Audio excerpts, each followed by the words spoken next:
আসসালামু আলাইকুম। আজকে তৈরি করব খুব সহজভাবে পটেটো চিপস।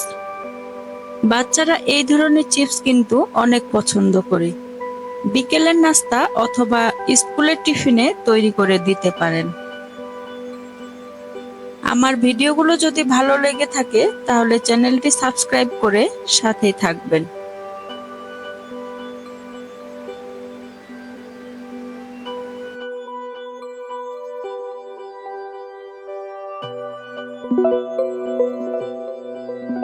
পটেটো চিপস তৈরির জন্য আমি এখানে আলু নিয়েছি। ভালো মতো খোসা ছেড়ে নিচ্ছি। এখন খুব পাতলা করে চাকুর সাহায্যে কেটে নিচ্ছি।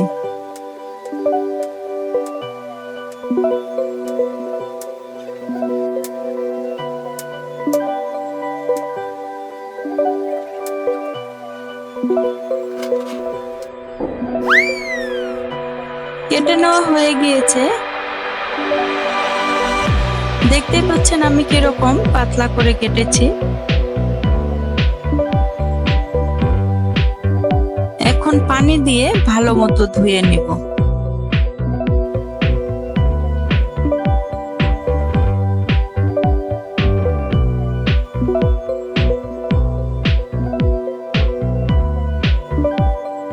ধুয়ে নেওয়া হয়ে গেলে একটি বাটিতে নিয়ে নিচ্ছি। এখন পর্যাপ্ত পরিমাণে পানি দিয়ে 1 চামচ পরিমাণ লবণ দিয়ে ভিজিয়ে রাখবো আধা ঘন্টা।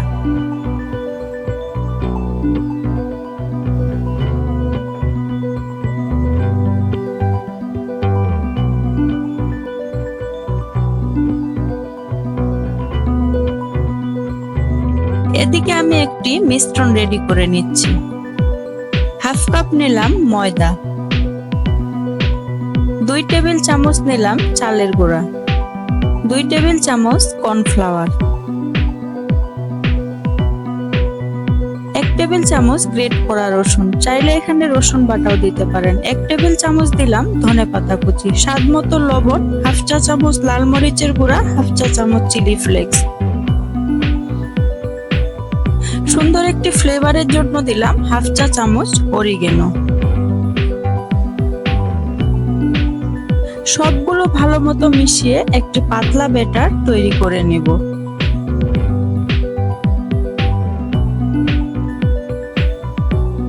ব্যাটার রেডি হয়ে গিয়েছে।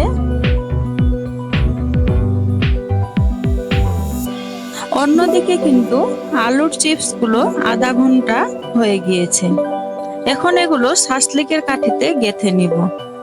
ঠিক এইভাবে একটু ডিজাইন করে গেঁথে নিতে পারেন। আর আধা ঘন্টা ভিজিয়ে রাখার কারণে এগুলো সফট হয়ে সুন্দর মতো ডিজাইন করে গেঁথে নেওয়া যাবে।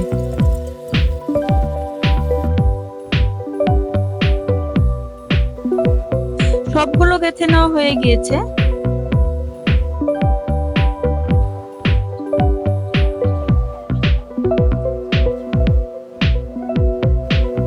এখন যে মিশ্রণটি রেডি করে রেখেছিলাম সেটি চামচ দিয়ে এভাবে চিপসের উপরে দিয়ে দিচ্ছি।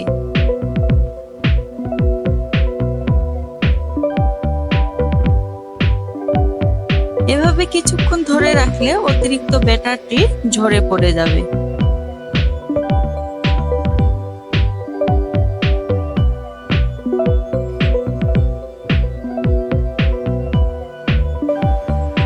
এবার গরম তেলে এটি ছেড়ে দিলাম। চুলার জাল মিডিয়ামে রেখে এটি সময় নিয়ে উল্টে পাল্টে ভেজে নিতে হবে।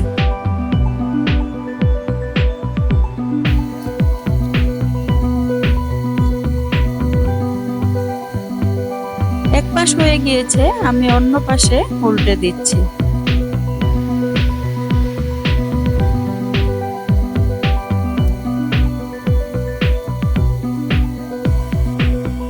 ভাজা হয়ে গেলে তেল ঝরিয়ে তুলে নিচ্ছি। দেখতে পাচ্ছেন কত সুন্দরভাবে খুব অল্প সময়ে তৈরি হয়ে গেল বাচ্চাদের পছন্দের পটেটো চিপস।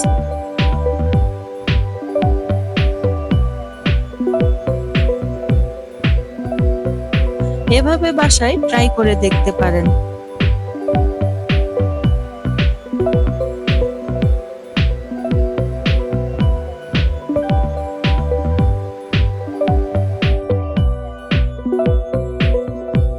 সবাই ভালো থাকবেন। আল্লাহ হাফেজ।